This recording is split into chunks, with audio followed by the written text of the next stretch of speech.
జై భారత్, వందే మాతరం, వందే గోమాతరం. తల్లి లాంటి గోమాతని, తండ్రి లాంటి ఎద్దుల్ని, గోవంశాన్ని కాపాడుకుందాం. ప్రతిరోజు నేను గోవంశము, గోవుల గురించి అని కాదు, నోరు లేని మూగజీవాలు ఎన్నో ఉన్నాయి. రోడ్డు మీద ఉండే కుక్కలు కావచ్చు, ఇళ్ల పైన గోడల పైన తిరిగే పిల్లులు, పక్షులు, కోతులు ఏవైనా కావచ్చు.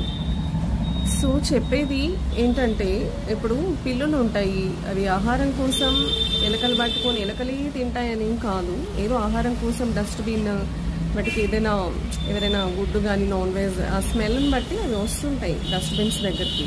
హోటల్స్లో కానీ, హాస్టల్స్ కానీ, ఇళ్లల్లో కానీ డస్ట్బిన్స్ దగ్గరికి వస్తాయి. లేకపోతే పాల వాసనకి ఏదైనా పాల ప్యాకెట్ కావచ్చు, వంట ఇంట్లో పెట్టేసి ఉంటారు.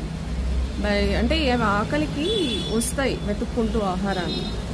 కొంతమంది తరుముతారు, వదిలిస్తారు, వెళ్ళిపోతాయి పిల్లులు. కొంతమంది నీచ నికృష్టమైన అది మానవ జన్మ ఎత్తుతారు. మరి వాళ్ళని మనుషులు అనాలా, మరి వాళ్ళని దేని కింద లెక్కగట్టాలో తెలీదు. వాటి తల భాగాలు కొడతారు, కాళ్ళు ఇరగొడతారు, నడ్డి ఇరగొడతారు. ఇప్పుడు ఆ పిల్లలు పెట్టుకొని ఆహారం కోసం వచ్చి ఉంటుంది ఆకలి మీద.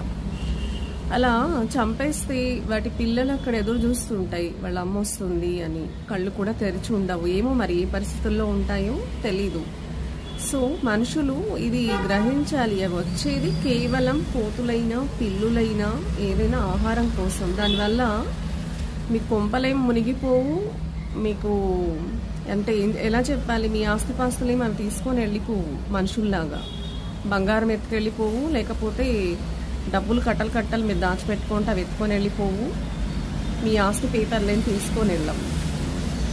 అది ఏదో అవి ఆకలి, కడుపాత్రం వస్తాయి ఆహారం కోసం. మనం ఎలాగూ పెట్టాము. ఆ డస్ట్బిన్స్లో చెత్తలాగేస్తే మళ్ళీ చెత్త ఊడ్చి అందులో వేసుకోవాలని కష్టం అన్నమాట. అందుకని దాని తలభాగాలు కొట్టి చంపేసేయాలి పిల్లిని, లేకపోతే కుక్కని చంపాలి. ఇవి తప్ప వేరే ఆలోచనే రాదు.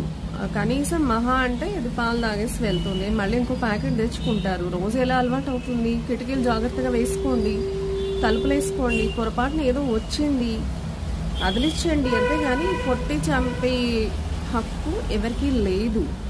దాని పిల్లలు ఇప్పుడు తల్లి కోసం ఎదురు చూస్తే అవి చనిపోతాయి. పాపం అంతా ఎవరు మూటగట్టుకుంటున్నట్టు? మరి కొంచెం కూడా బుద్ధి జ్ఞానం పనిచేయదా?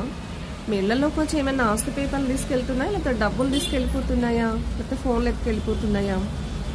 మీకు వాళ్లే కరెక్ట్. మనుషులు దొంగతనానికి వస్తారు కదా, వచ్చి తలబగలు కొట్టి గొంతులు కోసేసి రేపులు చేసి తీసుకెళ్ళిపోతారు కదా, మీకు వాళ్లే కరెక్ట్ అనమాట.